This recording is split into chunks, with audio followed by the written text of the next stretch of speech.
అమ్మ బాబోయ్! ఈ రస్కులతోటి మనం గులాబ్ జామ్ చేయొచ్చా? అని ఆశ్చర్యపోతున్నారా? ఆశ్చర్యపోవడం అవసరం లేదండి. చాలా టేస్టీగుంటాయి. ఇవి ఎలా చేయాలనేది చూపిస్తాను. ముందు రస్కులు తీసుకున్నాను. ఇలా రస్కులు తీసుకొని ముక్కలుగా ఇచ్చుకుంటా మనం మిక్సీ జార్‌లో అయితే వేసేసుకోవాలి. ఇలా మిక్సీ జార్‌లోకైతే నేను ఎన్ని తీసుకున్నానో ఆ రస్కులన్నీ కూడా అందులో వేసేసుకుంటున్నాను.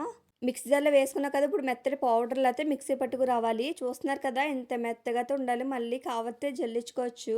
మరుగుగా మాత్రం ఉండకూడదు. ఇడిపోయినట్టు అయిపోతాయి గులాబ్ జాములయితే. ఇలాగో బౌల్‌లో వేసేసుకున్నాం కదా! ఓ బౌల్‌లో వేసేసుకొని ఈటిలనైతే వాటర్ ఏసినైనా కలుపుకోవచ్చు. లేదు అంటే మీరు పాలు వేసుకునైనా కలుపుకోవచ్చు. మనం చపాతీ ముద్ద కన్నా మెత్తగా కలుపుకోవాలి. అప్పుడైతేనే గులాబ్ జామ్ పర్ఫెక్ట్‌గా అయితే వస్తాయి. చూస్తున్నారు కదా! కొంచెంగా వాటర్ వేసుకోవాలండి. ఒకసారి వేయకూడదు. ఎందుకంటే మళ్ళీ పలచనయిపోయిందనుకో మళ్ళీ ఇబ్బందయిపోతుంది. అందుకు కొంచెంగా మనం కలుపుకుంటే ఇలాగ ముద్దలా చేసుకోవాలి. ఇలా ముద్దలా చేసుకున్నాం కదా! అది అంతలోకి గులాబ్ జామ్‌కి పాకంకి రెడీ చేసుకోవాలండి. షుగర్ వేసుకున్నాను బాండీలోకి. దాంట్లో కొంచెం వాటర్ వేసుకొని, ఇలాచీ వేసుకొని ఇలా తేగపాకం వచ్చేదాకా పెట్టించుకోవాలి.